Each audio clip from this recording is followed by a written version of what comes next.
মনে রেখো বাবা, যারা কৃষ্ণ ভক্ত হবে তাদের কোনোদিন দুঃখে শেষ হবে না। একটার পর একটা বাবা লাগাতার লেগে থাকবে, দুঃখ কষ্ট ব্যথা বেদনা। তারা জীবনে খুব সুখী হবে না। কেন জানো? অতিরিক্ত সুখ যদি তোমার মধ্যে এসে যায়, তুমি কৃষ্ণ ভুলে যাবে। যত কষ্ট পাবে, যত ব্যথা বেদনা পাবে, তত কৃষ্ণ তোমার কাছে থাকবে। হরি বল, হরি বল। আর যে সন্তানের বাবা মা দুজনেই চলে যায়, সমাজ তাকে কি বলে? মা অনাথ। আজকের এই ছোট্ট ছেলেটার কপালটা দেখো কিভাবে গড়ে এসেছে। জন্মের আগে বাবা চলে গেল, জন্ম দিতে গিয়ে মার মৃত্যু হলো। গ্রাম প্রতিবেশীরা সবাই এসে বলে উঠলো, এই ছেলেটার লক্ষণ ভালো নয়। কারণ ওই ছেলেটা তো জন্মের আগে মাকে খেলো, জন্ম দিতে গিয়ে মার প্রাণটা নিল। তাহলে ওর লক্ষণ কোনোদিন ভালো হতে পারে না। ও যার বাড়িতে যাবে তার বাড়িতে আবার ধ্বংস করে দেবে। তাহলে সবাই বলা বলি করছে, কি হবে? মায়ের দেহটা শ্মশান ঘাটে নিয়ে গেছে গ্রাম প্রতিবেশীরা। একদিনের বাচ্চা, ওই বাচ্চাটাকে কোলে করে শ্মশানে নিয়ে গেল। একটা বেদির উপরে মায়ের সব দেহ রইল, একটা বেদির উপরে ছেলেটাকে রেখে দিয়েছে। মায়ের চিতা সাজিয়ে চিতাটা দাউ দাউ করে জ্বালিয়ে দিল। আর যখন চিতাটা জ্বলে উঠেছে, সমস্ত গ্রাম প্রতিবেশীরা যারা দাহ করতে এসেছিল সবাই তো দাহ কাজ শেষ করলো। এবার এ বলছে বাচ্চাটাকে তুই নে, ও বলছে বাচ্চাটাকে তুই নে। কেউ ছুঁতেও চাইছে না। কেন? ওর নাকি লক্ষণ ভালো নয়। কিন্তু বাবা রাখে হরি মারে কে? আর মারে হরি রাখে কে? ভগবান যদি মনে করে কারোরই রাখবে, তাকে কি নিতে পারে? আর ভগবান যদি মনে করে আমি নেব, কারোর সাধ্য নাই বাবা তুমি আগলে রাখবে। আজকে কেমন ভাগ্য দেখেন ছেলেটা। সবাই মিলে বলা বলি করছে, থাকো এখানে পড়ে। কেউ যখন আমরা নিয়ে যেতে চাইছি না, ওকে রাতের অন্ধকারে শিকাল কুকুরে ছিঁড়ে থাক এখানে, চল পালিয়ে যাই চল। এই হচ্ছে সমাজ। তবে মা সবাই খারাপ নয়। সমাজে যদি বাবা ভালো লোক না থাকতো, সমাজে যদি ধর্ম না থাকতো, তাহলে পৃথিবীটা কি এখনো দাঁড়িয়ে থাকতো? অধর্ম তো থাকবে, কিন্তু তার সঙ্গে সঙ্গে ধর্মও আছে, যার জন্য এখনো পৃথিবীটা দাঁড়িয়ে আছে। না হলে কবেই বাবা ভগবান ধূলিসাৎ করে দিত। আজকের ছেলেটার ভাগ্য দেখুন কেমন। ওই শ্মশানে রেখে গ্রাম প্রতিবেশী সবাই চলে গেল। ভগবান মনে মনে চিন্তা করছে, একটু ভালো করে যাচাই করে নিতে হবে না যে ও আমার ভক্ত না ও আমার নকল ভক্ত। ভক্তকে যাচাই করবার জন্য সারা রাত বৃষ্টি হচ্ছে, সারা রাত মুষলধারায় বৃষ্টি। আর ওই একদিনের বাচ্চা সারা রাত বৃষ্টিতে ভিজেছে। সারা রাত যখন বৃষ্টিতে ভিজেছে, মা গলা থেকে কোনো আওয়াজ বের হচ্ছে না কান্নার, শুধু একটা পাখির বাচ্চার মতো চিঁচি করে আওয়াজ করছে। আর ঠিক ভোরের বেলা এক বুড়ি মা ওই শ্মশানের পাশ দিয়ে যাচ্ছে। যেতে যেতে ওই কান্নাটা শুনতে পেয়ে আরে মনে হচ্ছে শ্মশানে কেউ কাঁদছে না, কিন্তু এত ভোরের বেলা কে কাঁদে? ছুটে গেল বুড়িমা, আর গিয়ে দেখছে বাবা একটা পুটলিতে জোড়ানো ছোট্ট একটা শিশু বালক। ওই ছোট্ট শিশু সন্তানটাকে কোলে তুলে নিয়ে বলছে, প্রভু ভালোই হয়েছে, আমারও কেউ নেই আর এরও কেউ নেই। তাহলে এরও কেউ নেই, আমারও যখন কেউ নেই, আজকে থেকে ওকে আমি আমার কাছে রাখব। লক্ষ্য করবেন মা, কোথাকার সন্তান কোথায় গিয়ে দাঁড়াবে। ওই বুড়িমা নিয়ে গেল, আর বুড়িমা নিয়ে গিয়ে সারাদিন ওই মাধুকুরি করে যা পায় সেগুলো বিক্রি করে ওই বাচ্চাটার জন্য দুগ্ধ কিনে আনে। কত রাত ওই বুড়িমা নিজে খায় না, ওই সন্তানটাকে খাওয়ায়। আজকের খাওয়াতে খাওয়াতে ছেলেটার বয়স হলো 5 বছর। আর ওই 5 বছরের ছেলেটার অন্য কিছু খেলা নেই বাবা, ওর শুধু একটাই খেলা। কি খেলা জানো? রাধা কৃষ্ণ সেবিব জীবনে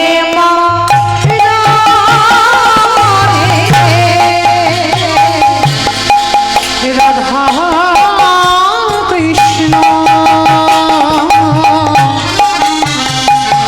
সেবিব জীবনে মনে আজ যে স্থানে লীলা করেন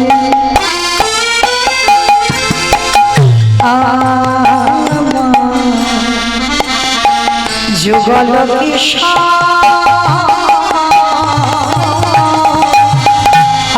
যে স্থানে লীলা করে যুগল কিশোর আজ সখীর সঙ্গিনী হইয়া, আজ সখীর সঙ্গিনী হইয়া আজ তাহে রাধা কৃষ্ণ জীবনী মনে রাধা কৃষ্ণ সেবিব জীবনী মনে আজ বৃন্দাবনে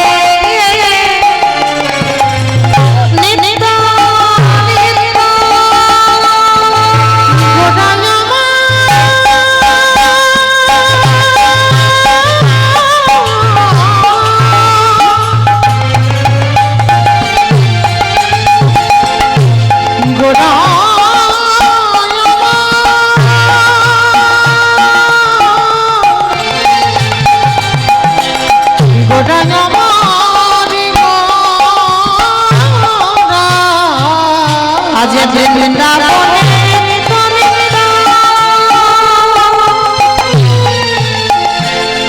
ওই যুগল লীলা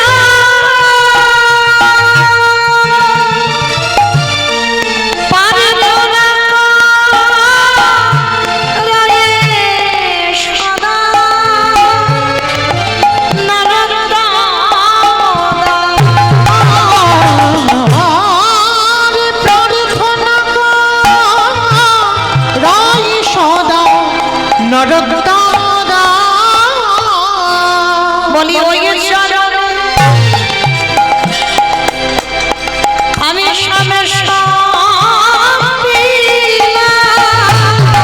আমার জীবন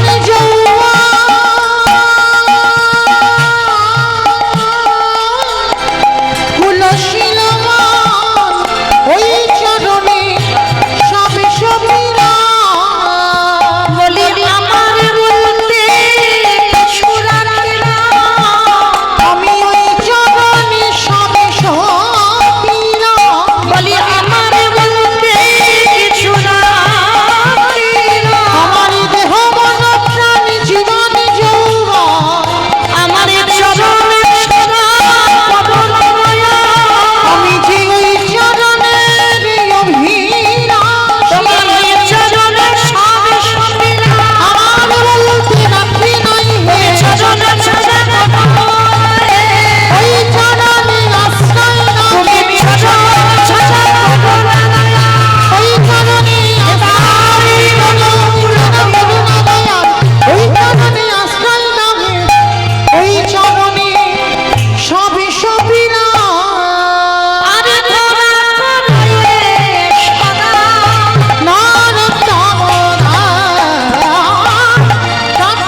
সবটাই ভগবানের চরণ।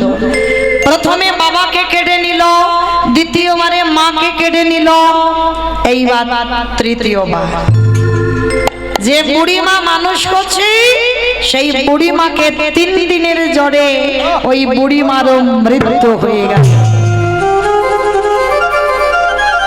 একাকী করে দিল ছেলেটাকে। যার বাড়িতে খিদের জন্য একটু যায় সে দূর দূর করে তাড়িয়ে দেয়, দূর হয়ে যায়। বাবা মাকে খেলিয়ে যে বুড়িমা মানুষ করছে তাকেও তুই খেলি, আবার আমাদের বাড়িতে এসেছিস খাবার জন্য, কেউ তোকে খেতে দেব না। সবাই দূর দূর করে তাড়িয়ে দিচ্ছে। একটা গাছের তলায় বসে বসে কাঁদে আর বলে, কৃষ্ণ আমি একবার যদি জানতাম তোকে ভালোবাসলে এত কষ্ট পেতে হয়, তোকে ভালোবাসলে এত জ্বালা যন্ত্রণা পেতে হয়, আমি এ জীবনে তোকে ভালোবাসতাম না। আমি তো বুঝতে পারিনি প্রভু যে তোমায় ভালোবাসলে এত জীবনে কষ্ট আসবে। 3 দিন হয়ে গেল ছেলেটা কিছু খাচ্ছে না, কেউ কিছু দিচ্ছে না। আর যখন 3 দিন কিছু খেতে পেল না, ওদিকে ভগবানেরও বড় খিদে, কষ্ট পাচ্ছে। কেন গো? এই কজন ভক্তের মধ্যে বাবা যারা দাঁড়িয়ে আছো, বসে আছো, আমি কীর্তনিয়া সম্প্রদায়, এই কজনের মধ্যে বাবা এমন এমন ভক্ত আছে যে সেবা দিলে তবে আমার ভগবানের সেবা হয়, আর যে সেবা না দিলে আমার ভগবান উপবাসে থেকে যায়। 3 দিন ওই ছোট্ট ছেলেটা কিছু খাচ্ছে না, ভগবানকে কিছু দিচ্ছে না, আর ওদিকে আমার ভগবানেরও কিছু খাওয়া হচ্ছে না। ভগবান মনে মনে চিন্তা করলো, দাঁড়াও একবার গিয়ে দেখি তো ভক্ত যে বড় কষ্ট পাচ্ছে, যাই একবার ভক্তের কাছে গিয়ে একটু সান্ত্বনা তো দিয়ে আসি।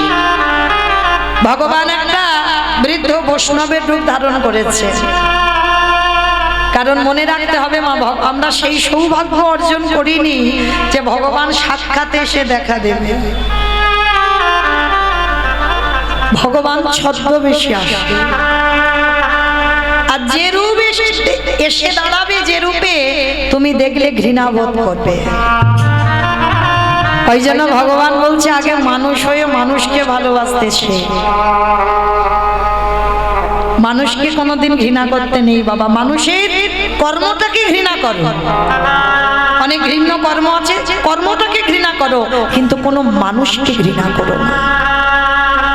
তো আজকে ছোট্ট ছেলেটার গতি দেখো কেমন, বসে বসে গাছতলায় কাঁদছে, আর খিদের জ্বালায় সবার বাড়িতে গেছে বলে মেরে সবাই তাড়িয়ে দিয়েছে। অঙ্গ থেকে রক্ত ঝরে ঝরে পড়ছে, আর এদিকে ভগবান আমার একটা বৃদ্ধ বৈষ্ণবের রূপ ধরে গেছে। এই ছেলে এদিকে আয়। কে গো তুমি? কোনদিন তো তোমায় আমি এখানে দেখিনি, কে তুমি? এইরকম বসে বসে গাছের তলায় কাঁদছিস কেন? আর কে তোকে এমন করে মেরেছে? তোর সর্বঙ্গ দিয়ে রক্ত ঝরে ঝরে পড়ছে, তাদেরকে হৃদয়ে মায়া দয়া নেই, তোকে এত মারা মেরেছে। তা যাক, ভগবান বৈষ্ণব সেজে বলছে, এই ছেলে আমায় দুটো খেতে দিবি বাবা? 3 দিন হয়ে গেল ঘুরে বেড়াচ্ছি, কেউ আমায় খেতে দেয়নি, আমায় একটু খেতে দিবি? হায় রে, যার আছে ভগবান তার কাছে যায় না, আর যার কিছু নেই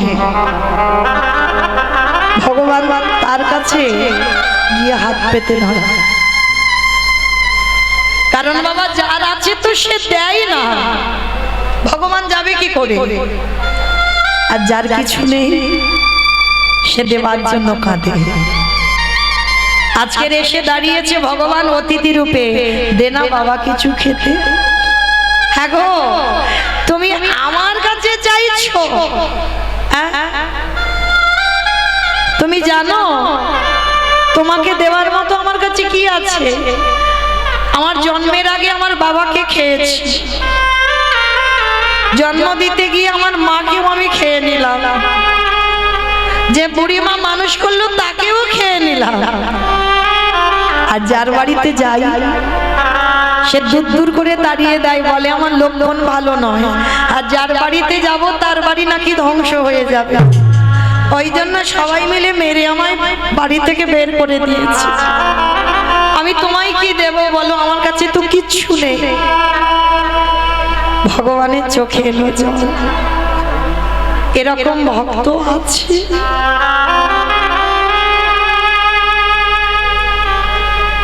এমন সরলতা, এমন প্রেম, এমন ভালোবাসা আছে।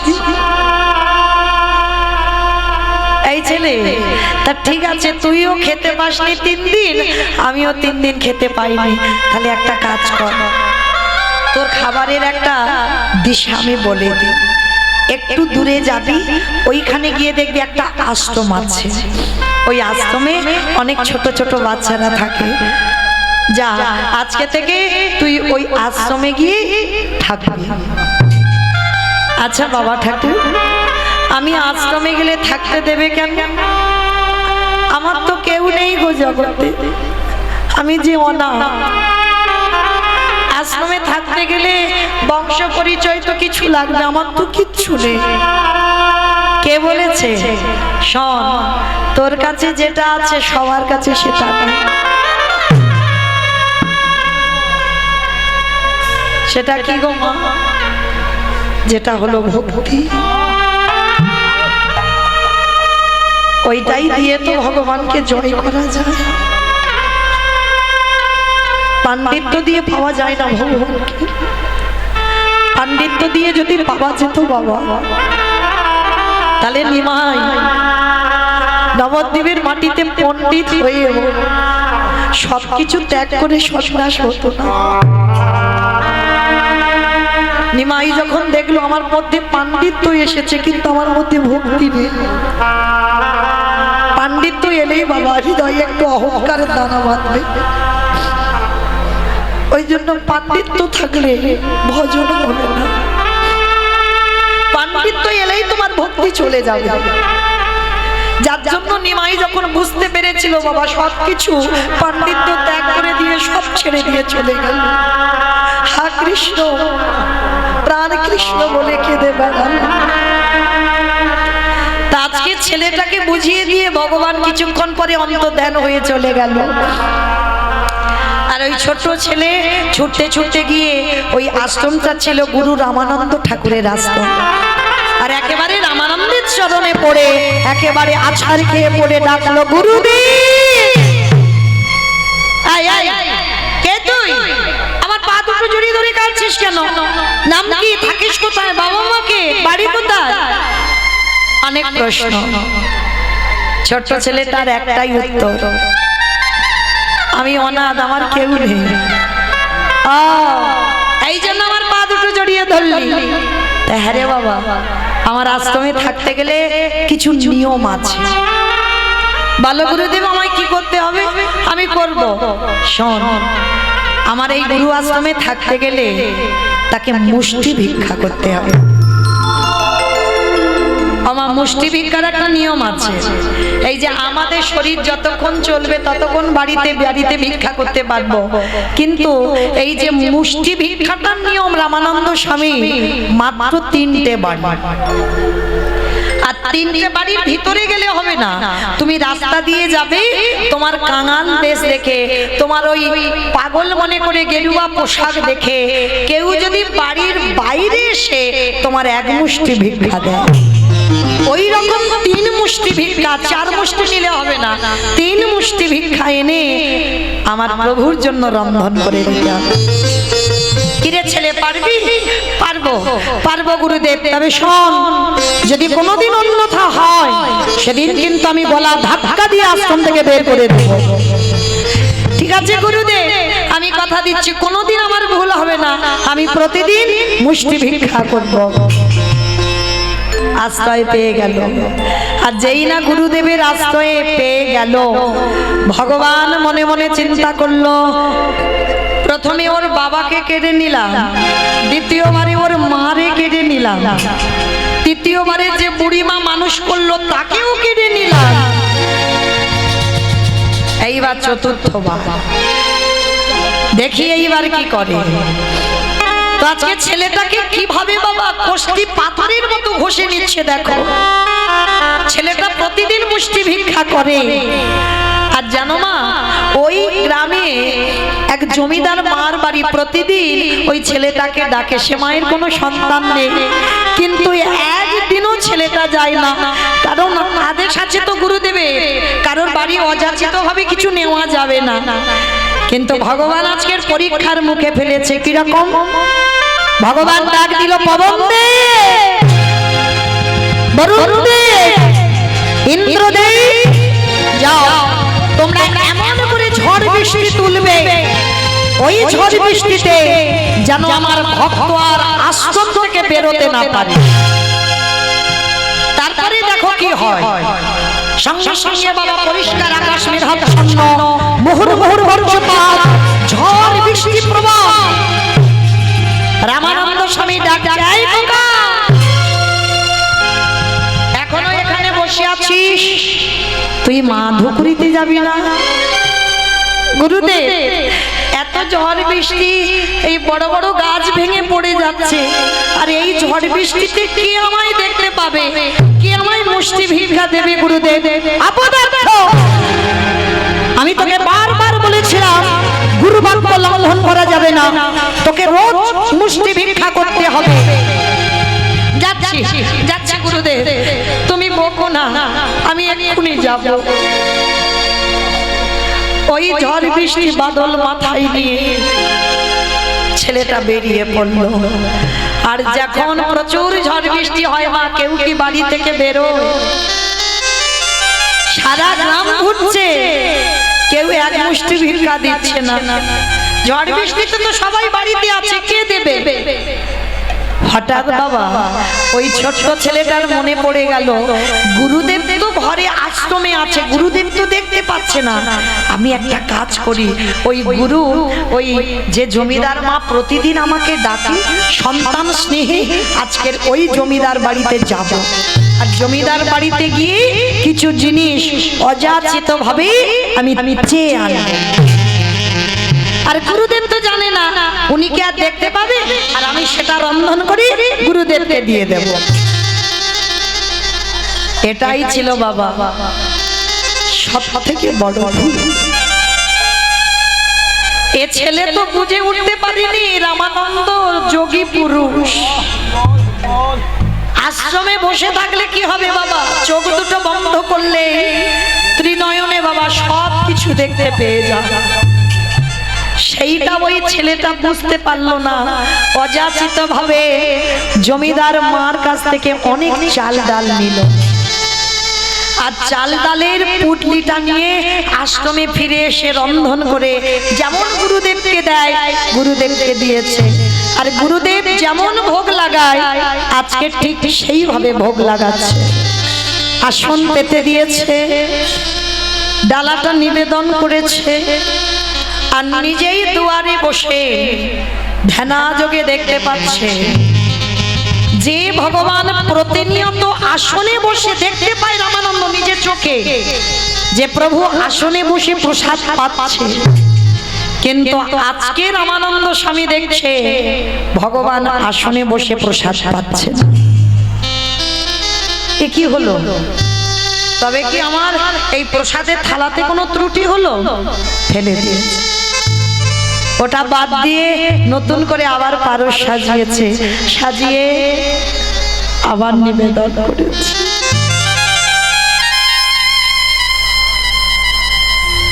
দাদা যোগে দেখছি ভগবান আসলে বসছে। দৈব মানে করলো রামানন্দ, তুমি প্রতিদিন মুষ্টি ভিক্ষা দাও বলে আমি তোমার আশ্রমে প্রসাদ পাবো,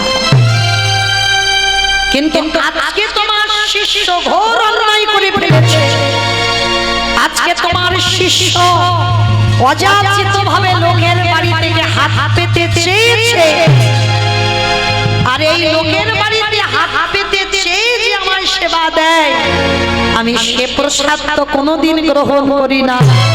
শোনো রামানন্দ, তুমি মুষ্টি ভিক্ষা দাও বলে আমি তোমার আশ্রমে প্রসাদ পাই, আর আজকে থেকে আমি তোমায় বলে রাখলাম, আজকের পর থেকে কোনোদিন তোমার এই আশ্রমে আমি প্রসাদ পাবো না, পাবো না, পাবো না। গুরুদেব রাগান্বিত হয়ে ছেলেটাকে ডাক দিয়েছে, এদিকে আয়, আগে শিগগিরই এদিকে আয়। সত্যি করে বল, তুই মুষ্টি ভিক্ষায় গিয়েছিলিস? বাবা, যারা দেখবেন ছোট বাচ্চা তারা মিথ্যা কথাটা আগে বলে না, সত্যিটা আগে বলে ফেলবে, তারপরে মিথ্যা বলবে। যেই না গুরুদেব চেপে ধরেছে, শিষ্য এসে বলছে, গুরুদেব, গুরুদেব জানো আজকের এই ঝড় বৃষ্টিতে আমি তো কোথাও যেতে পারিনি, কেউ তো আমায় দেখতে পাইনি। আর জানো গুরুদেব, আমি এক জমিদার বাড়িতে গিয়েছিলাম, আর সেই জমিদার মা আমাকে অনেক ভিক্ষা দিয়েছে। জানো গুরুদেব, আমাকে আর এক সপ্তাহ ভিক্ষায় যদি না যায়, আমাদের আশ্রমে কোনো অসুবিধা হবে না। অপদার্থ, তোর এত বড় স্পর্ধা, তুই গুরু বাক্য লঙ্ঘন করলি। আমি তোকে বলেছিলাম আমার আশ্রমে সেবা দিতে গেলে মুষ্টি ভিক্ষা লাগবে, তুই ভুলে গেলি আমি যোগী পুরুষ, আমি মুষ্টি ভিক্ষা দিয়ে সেবা দিই বলে প্রভু সেবা পাই। আজকে তোর মতো শিষ্যের জন্য আমার ভজন নষ্ট হয়ে গেল, তোর মতো শিষ্যের জন্য আমার প্রভু আর আশ্রমে প্রসাদ পাবে না। বেরিয়ে যা, এক্ষুনি আমার এই আশ্রম থেকে দূর হয়ে যাবে। চরণটা গুরুদেবের জড়িয়ে ধরেছে, গুরুদেব, গুরুদেব আমাকে মারো, আমাকে মারতে মারতে তুমি মেরে ফেলে দাও, কিন্তু তুমি চরণ ছাড়া করো না, পাটা ছেড়ে দে, পাটা ছেড়ে দে বলছি, পাটা ছেড়ে দে। মানল সজোরে একটা শিষ্যের পিঠে লাথি।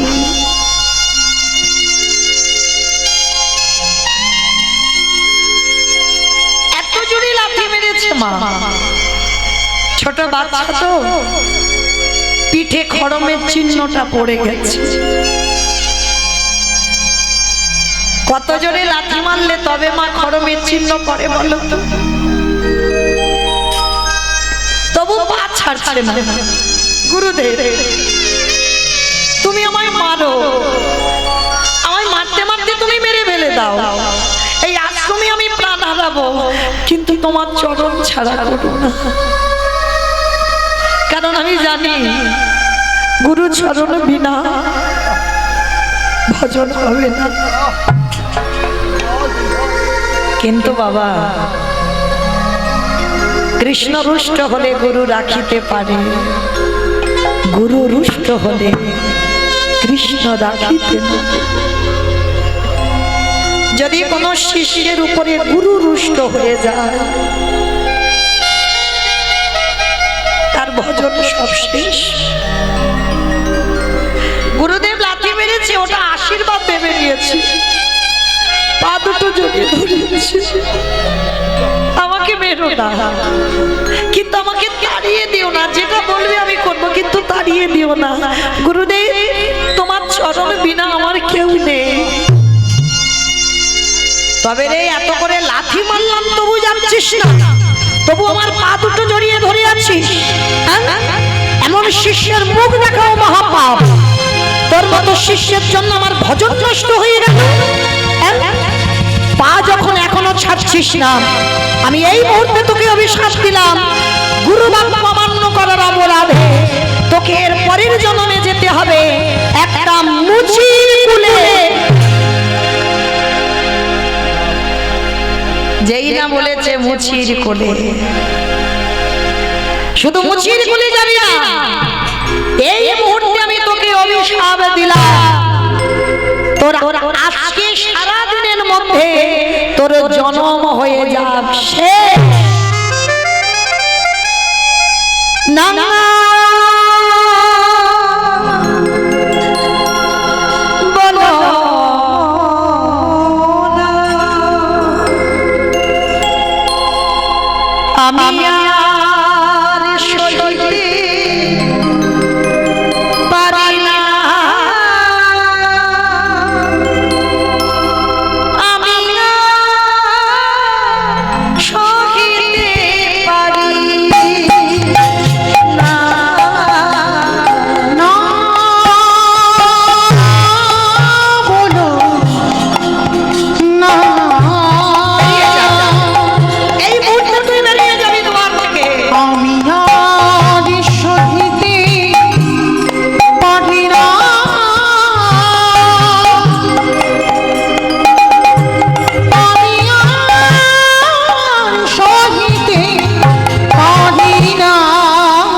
আমারে ছাড়িয়া তুমি যেও না, আমারে ছাড়িয়া তুমি যেও না। চিরবাঞ্ছিত ধন যে তুমি আমায় ছাড়িয়া তুমি যেও না, আমায় ছাড়িয়া তুমি যেও না, না বলো না। ও গো গুরুদেব, তাই বলো প্রেমানন্দে হরি বল, হরি বল, হরি বল। দিও না। আমি যে শহীদ পারিব না। কি অভিশাপ দিল, শুধু লাথি মারলো না, তোর জন্ম হবে মুচির কুলে। আজকে 24 ঘন্টার মধ্যে তোর জীবন হবে শেষ। এতক্ষণ যে ছেলেটা চরণ ধরে কাঁদছিল, পাটা ছেড়ে দিয়েছে। ঠিক করেছ গুরুদেব, তুই ঠিক করেছ। আমার মতো পাপীর কোনো অধিকার নেই তোমার চরণ সেবা করার। গুরুদেব, এই যে তুমি আমায় অভিশাপ দিলে, আমি মুচি খুলে যাব, কিন্তু গুরুদেব তোমার চরণে আমার নিবেদন। আমি রামে জানি না, নারায়ণে জানি না, আমি কৃষ্ণ জানি না, আমি ওই মুচি কুলে গিয়ে যেন আমি গুরু চরণ ভুলে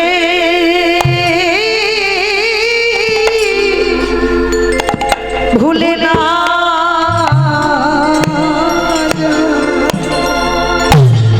আমি যে ওই চরণে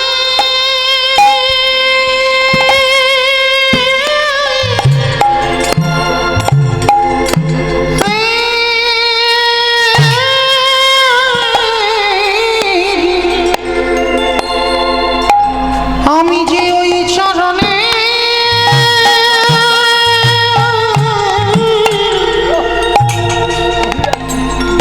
বড়ই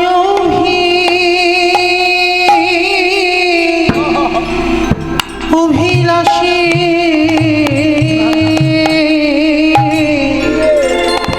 ও গো গুরুদেব,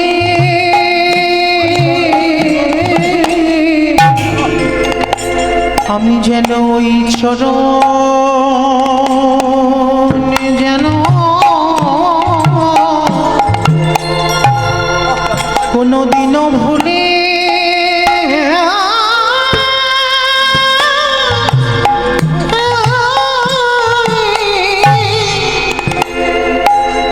ভুলে না যা।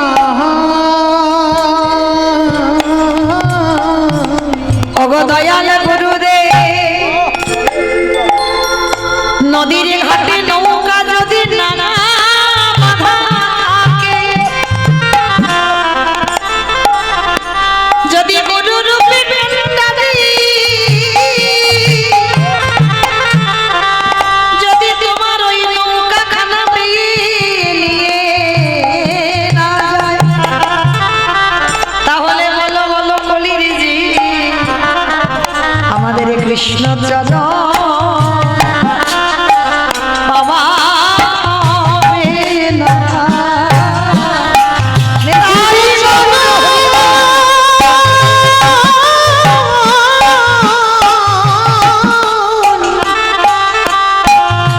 এবারে গুরু চরণ আশ্রয় না করিলে আমাদের কৃষ্ণ চরণ পাওয়া হবে না।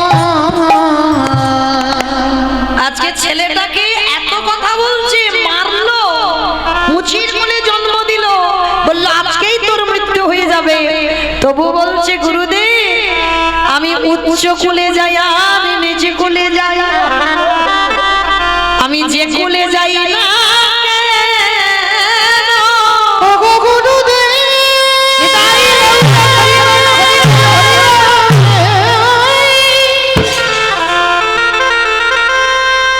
যে কুলে জনম হোক না কেন,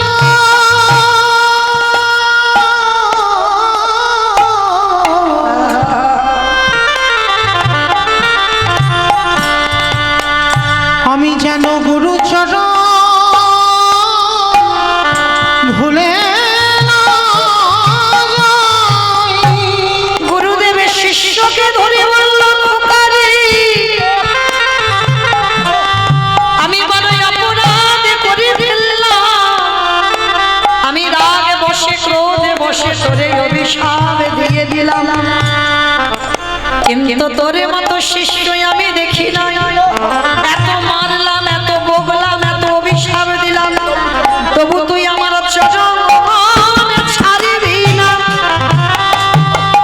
গুরুদেব আশীর্বাদ করো, আমি যেন মুচি ভুলে গিয়ে সবাইকে ভুলে যাই, আমি যেন তোমার চরণ না ভুলি। আশীর্বাদ দিল, তথাস্তু তাই হবে বাবা। ছেলেটা গুরুকে প্রণাম করে স্নানে নেমেছে দুপুর বেলা। বাবা মৃত্যু যদি কপালে থেকে থাকে, তুমি ঘরের ভিতরে থাকলেও বাবা তোমার মৃত্যু হবে। তোমার কপালে যদি আজকের মৃত্যু লেখা থাকে, কোথা থেকে মৃত্যু হবে তুমি কল্পনা করতে পারবে না। যে ছেলে সাঁতার জানে বারাণসী নদীর জলে স্নান করতে নেমেছে, আর কখন পাপ পিছলে এমন করে পড়ে গেল, ছেলেটা ওই বারাণসী নদীর জলেই ডুবে প্রাণ চলে গেল। গঙ্গার জলে প্রাণ চলে গেল। আর ওই ছেলেটার মৃত্যুর পর পরবর্তী দিনে আসছে ওরই কাছাকাছি কাশী ধামে এই যে রোহিতাস কি এমন অর্জন করেছিল পূর্ণ, যার জন্য বাবা বৈষ্ণব হলো। আবার ভগবান বিচার করে শ্রেষ্ঠ বৈষ্ণব করেছে। আর কি এমন কুকর্ম করেছিল যার জন্য বাবা ছেলেটা মুচির ঘরে গেল। কি গো মাইরা, নিশ্চয়ই তো জন্মে কোনো কুকর্ম ছিল যার জন্য মুচির কোলে গেল, আর নিশ্চয়ই কোনো সৌভাগ্য ছিল যার জন্য বৈষ্ণব সমাজের শ্রেষ্ঠ বৈষ্ণব হলো। তাহলে চলেন আজকের আমরা সবটাই জানবো। আর জানতে গেলে রোহিতাসে আগের জন্মের কথা আমাদের শুনতে হবে। মানে অপরাধটা করে ফেলেছিল আগের জন্মে, আর আগের জন্মে কি অপরাধ করেছিল সেইটা আজকের আমরা জানবো। চলে এই যে আগের জন্মে রোহিতাস এমন দুর্ভাগ্য কপাল নিয়ে জন্মেছিল মা। জন্মের আগেই দৈব দুর্ঘটনায় বাবার মৃত্যু হয়ে গেল। আর যখনই বাবার মৃত্যু হয়ে গেল, 10 মাস 10 দিন পর মার কোল আলো করে ছেলেটা ভূমিষ্ঠ হলো। কিন্তু ছেলেটাকে জন্ম দিতে গিয়ে মায়েরও মৃত্যু হয়ে গেল। জন্মের আগে বাবা চলে গেল, জন্ম দিতে গিয়ে মা চলে গেল। আচ্ছা মায়েরা বলো তো দেখি, সন্তান জন্ম দিয়ে যদি বাবা চলে যায়, মা কিন্তু মানুষ করতে পারে, এটা বাস্তবে হয়। মা মানুষ করতে পারে, দেখবেন মা আগলে রেখে দেয়। কিন্তু সন্তান জন্ম দিয়ে যদি কারো মা চলে যায়, মানুষ হয়, মানুষ হবে না এটা আমার বলা ভুল হবে, মানুষ হবে। কিন্তু মা যেভাবে স্নেহ ভালোবাসা দিয়ে মানুষ করবে সেটা বাবা পারবে না। এটা বাবা কোনো অভিমানের কথা নয়। মা ভালোবাসে, বাবাও ভালোবাসে, কিন্তু দুটো তফাৎ। বাবার ভালোবাসা হলো ওই সহ্যে, আর আমার মাদের ভালোবাসা হলো মাধুর্য। বারাণসীর পাশেই কাশী ধামে জন্ম নিল ভক্ত রহিতা কাশী ধামে জন্ম নিল ভক্ত রহিতা কাশী ধামে জন্ম নিল ভক্ত রহিতা উলুধ্বনি হরিধ্বনি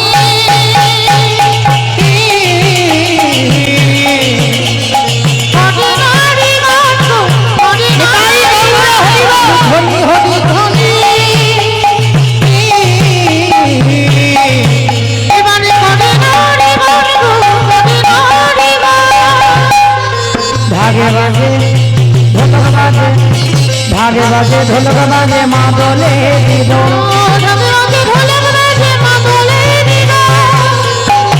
ভাগে বাজে ঢোলক বাজে মাদলে দিল ভাগে বাজে ঢোলক বাজে মাদলে দিল উলুধ্বনি উলুধ্বনি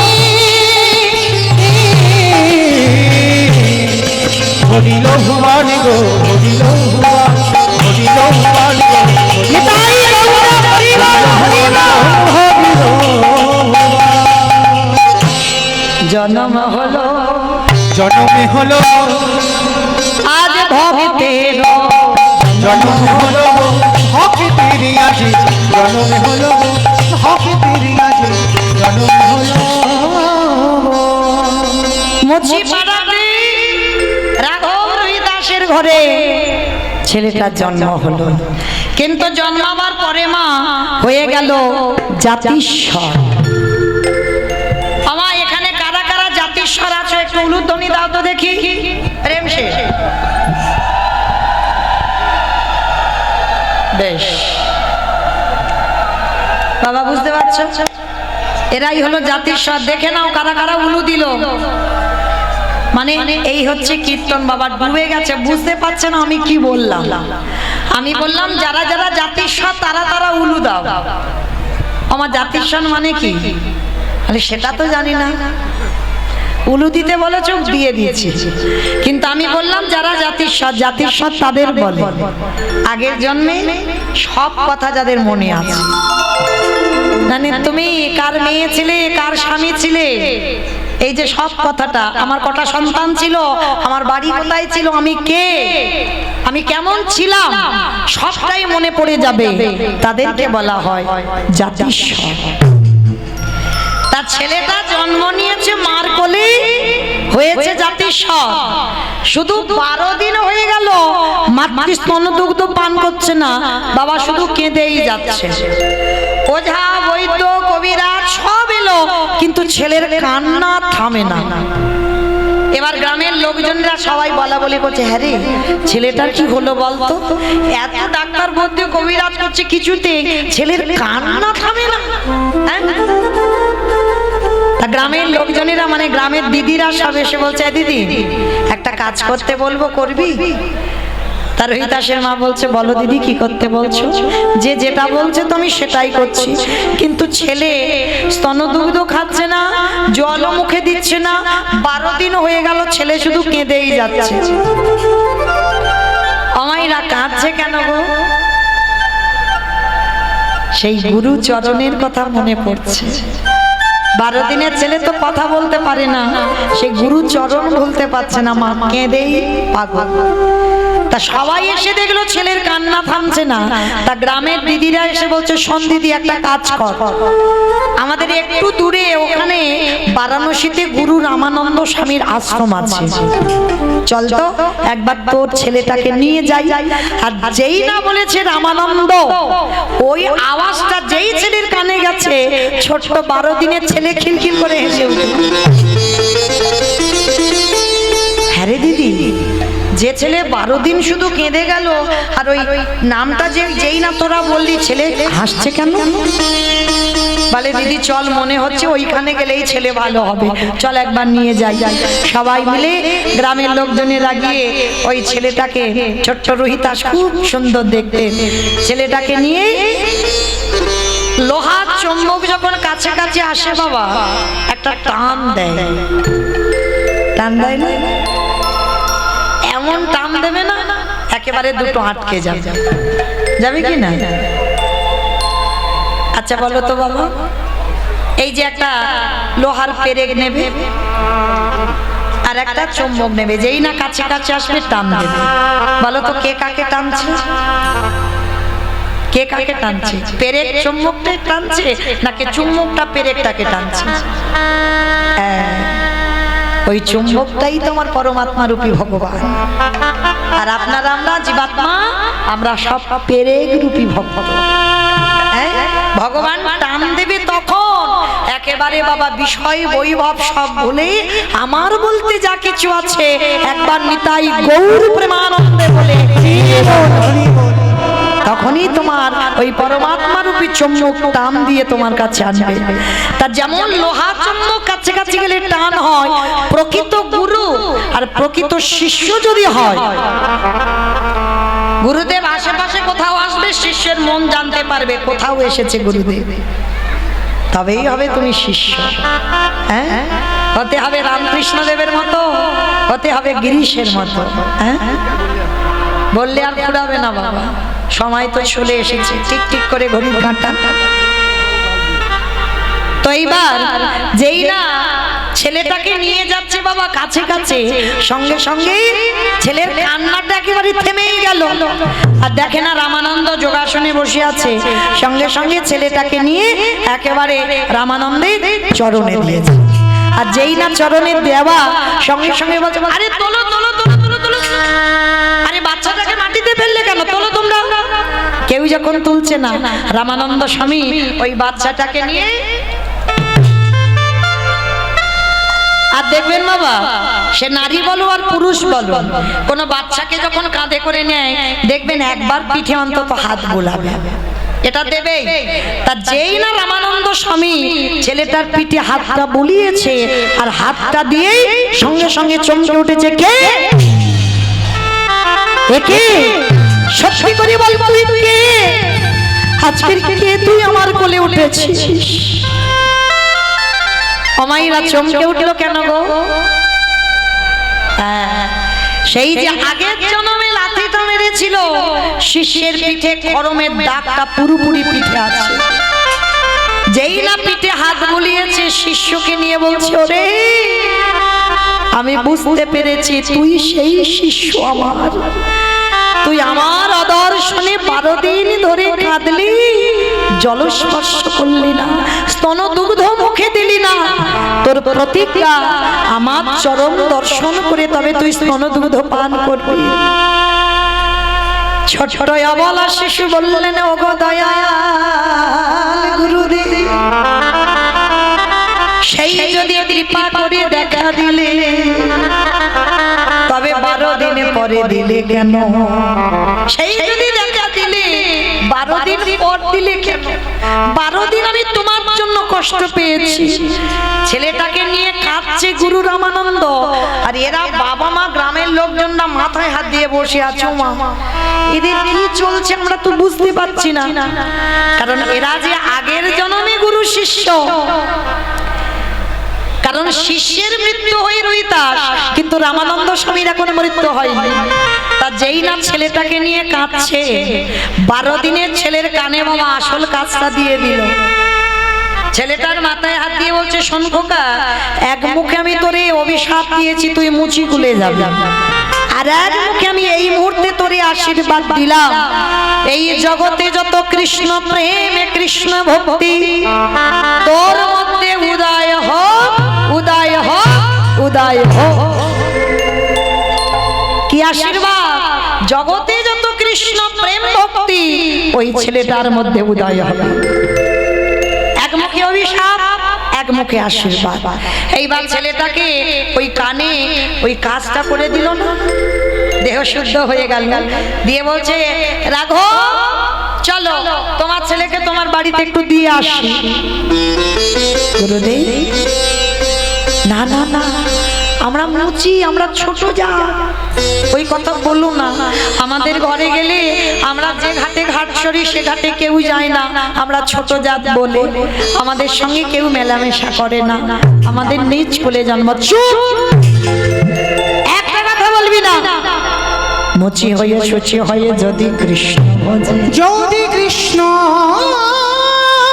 ভজে, শুচি হয়ে মুচি হয়ে যদি কৃষ্ণ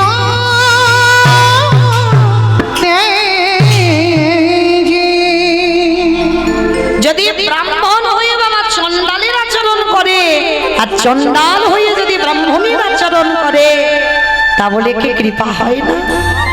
হ্যাঁ, আমি চক্রবর্তী, আমি ভট্টাচার্য মুখার্জি বলেই যে আমি ব্রাহ্মণ হব না। ভাগবত আশ্রয় যারা করেছেন ব্রাহ্মণ সবাই হতে পারবে। যদি বেদ অধ্যয়ন করতে পারো, মন্ত্র পাঠ করতে পারো, যদি ব্রহ্মত্ব অর্জন করতে পারো, তাহলেই তুমি ব্রাহ্মণ। হ্যাঁ, আমি চক্রবর্তী মুখার্জি বলে যে ব্রাহ্মণ না। হরি বল। তো আজকে সেই ছেলেটাকে নিয়ে ওই বস্তি পাড়াতে গুরুদেব বলছে চুপ করে একটা কথা বলবে না। আমার ভগবানের কাছে কোনোদিন জাত বিচার নয়, ওটা মানুষের কাছে হয়। চলো, তা 12 দিনের ছেলেটাকে কোলে করে নিয়ে আজকে রেখে এলো। হরি বল। আসা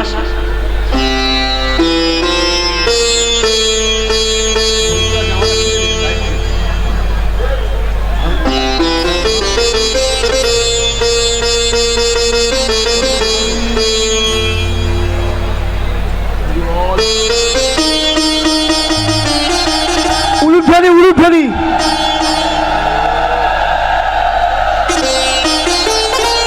নিতাই গৌর কৃষ্ণ প্রেমানন্দে হরি বল হরি বল হরি বল।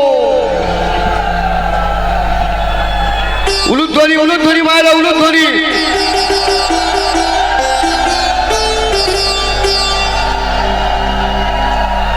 নিতাই গৌর প্রেমানন্দে হরি বল। হরি বল হরি বল। এইবার ছেলেটাকে 12 দিনের ছেলেটাকে রেখে এলো ওই মুচি পাড়াতে, বস্তি পাড়াতে। আর রেখে এলো বটে, কিন্তু ওই যে আশীর্বাদ দিয়েছে কৃষ্ণ প্রেম ভক্তি লাভ হবে। দিনই যায়, মাস যায়, বছরে যায়। কি বাবা, কেউ কি আমরা চিরস্থায়ী?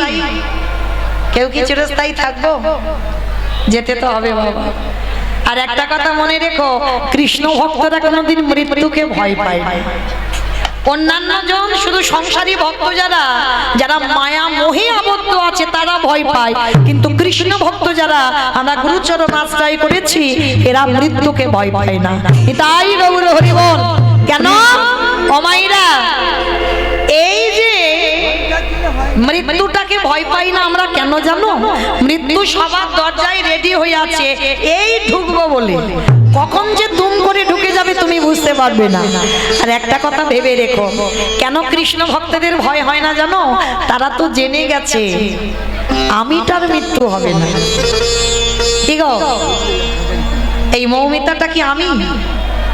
দূর, মৌমিতা আমি হব কেন? এই মৌমিতার নামটা প্রথমেই তো চলে যাবে।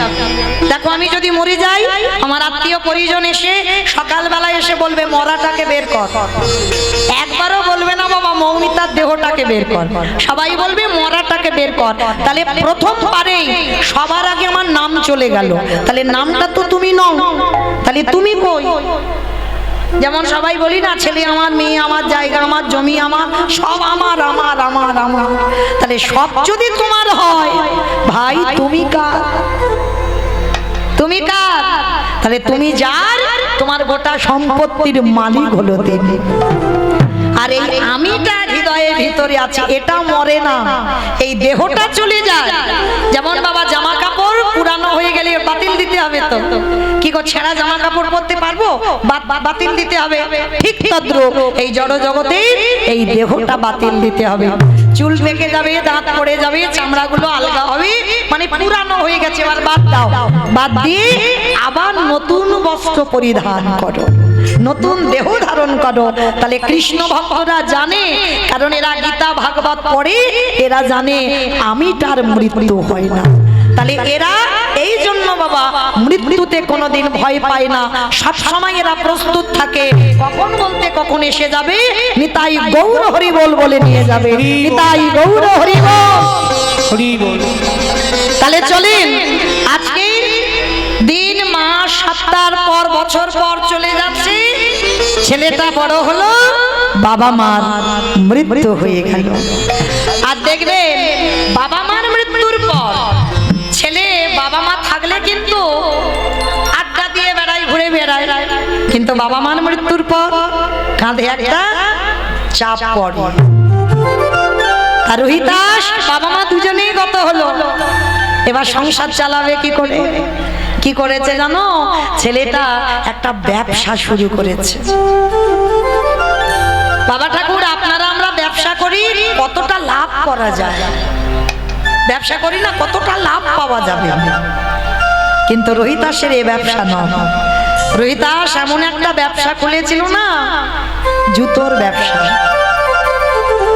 আর এই জুতোর ব্যবসা প্রতিদিন নিজের হাতে 2 জোড়া করে জুতো বানাতো। 2 জোড়া মানে 4টে জুতো। 1 জোড়া জুতো রাস্তার ধারে বসে বিক্রি করতো, আর 1 জোড়া জুতো ফ্রিতে মানে বিনা পয়সায় যদি ভক্ত দেখতে পেত, ভক্তকে দান করে দিত। ভালো করে বুঝবেন বাবা রোহিতাসের চরিত্রটা। এটা প্রতিদিন, এটা তার নিত্য কাজ। 2 জোড়া জুতো বানাবে, সারা রাত ধরে 1 জোড়া জুতো ফ্রিতে দিয়ে দেবে, আর 1 জোড়া জুতো বিক্রি করে সংসার চালাবে। তা জানো বাবা, একটা পথিক যেতে যেতে একদিন প্রশ্ন করেছিল, আচ্ছা রোহিতাস, একটা কথা বলবো, শুনলাম তুমি নাকি রোজ রোজ 2 জোড়া করে জুতো বানাও। আচ্ছা ধরো তোমার 1 জোড়া জুতো বিক্রি হলো না, সেদিন তুমি সংসার চালাবে কি করে? 1 জোড়া জুতো বিক্রি হচ্ছে না, তাহলে সেদিন তুমি কি খেয়ে থাকো? অনাহারে না কি করো? তোমার তো আর কিছু রোজগার হলো না, কি করে থাকো? তার রোহিতাস শেষে বলছে, পথি, যেদিন বাহ্যিক জগতের আহারে কিছু জোটে না, ভালো করে কথা শুনবেন, বাহ্যিক জগতের আহারে যেদিন কিছু জোটে না, যেদিন আমার 1 জোড়া জুতো বিক্রি হয় না, সেদিন আমি কি করি জানো? আমার ঘরে আছে জলধর মূর্তি, তার চরণ তলে বসে সারা রাত আমি কি করি জানো? আমার ভক্তি চন্দনে মনে তুলসিয়ার নয়নের জলে দিয়ে। তাহলে কি পান করো? আমি হরির নামামৃত রস আমি পান করি গো।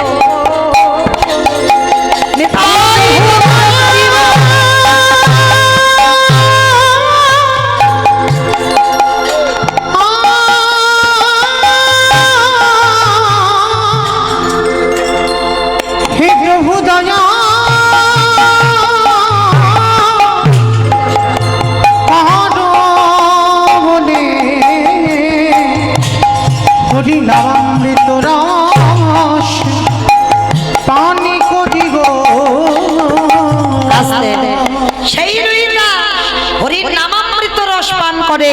আর এত বড় ভক্ত, ভগবান চিন্তায় পড়ে গেছে, ও তো মুচি, ওকে একটু জাতে তুলতে হবে, ওকে একটু সম্মান দিতে হবে।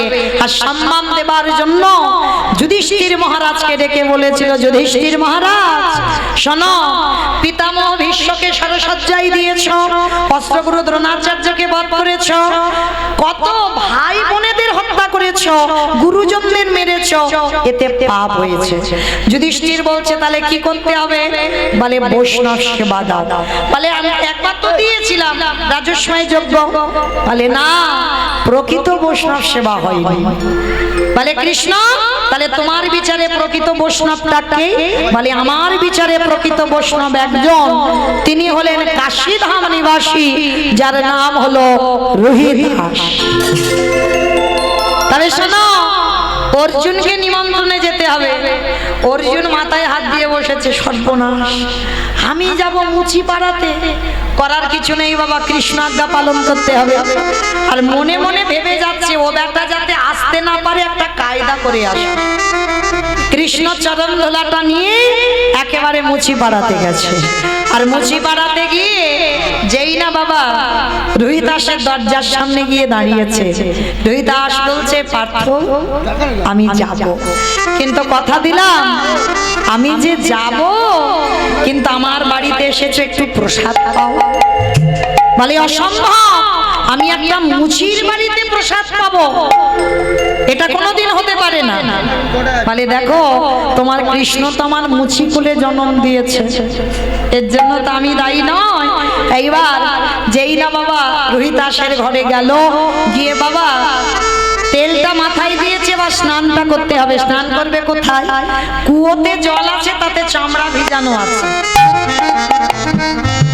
রোহিতাস বলছে চামড়াগুলোকে সরিয়ে তুমি স্নান করে নাও। হাই ভগবান, চামড়াগুলো সরিয়ে স্নান? যেই না সরিয়েছে বাবা, আর জলটা কাটিয়ে স্নান করতে যাবে, অর্জুনকে দেখে পতিত পাবনী গঙ্গা কুয়োর নিচে চলে গেছে। আর কুয়োর নিচে থেকে বলছে, অর্জুন তুই হলি মহাপাপী, কারণ সর্বক্ষণ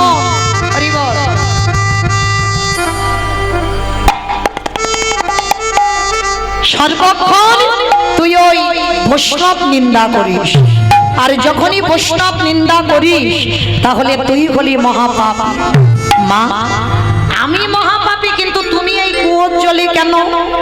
তাহলে অর্জুন, সবাই পাপ করে আমার জলে ডুব দিতে যায়, আর সবার পাপ আমি মাথায় করে বয়ে বেড়াই, কিন্তু আমাকেও তো কোথাও ধুতে হবে। তাও মা, তা তুই তো খাল বিল নদী নালা পুকুর ঘাটে স্নান করতে পারতিস। বলে ওখানে স্নান করলে হবে না, রোহিতাস মুচি হতে পারে, আমি কুয়োতে কেন আছি জানিস? সারাদিনে চলে যাই, দিনান্তে একবার ওই মুচির চরণ দুটো আমার বক্ষে পড়ে। আরে রোহিতাস হলো বৈষ্ণব, ওই বৈষ্ণবের চরণ পরশে আমার কোটি কোটি জন্মের পাপ ধুয়ে যায় গো। ওই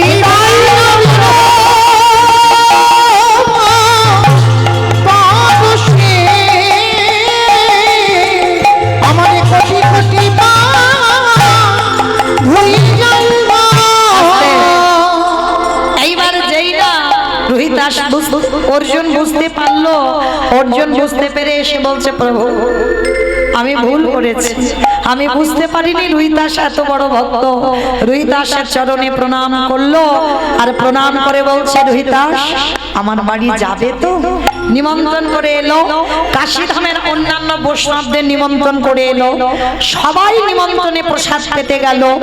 দ্রৌপদী রন্ধন করে অন্ন ব্যঞ্জন দিয়েছে, সবাই প্রসাদ পেল বাবা।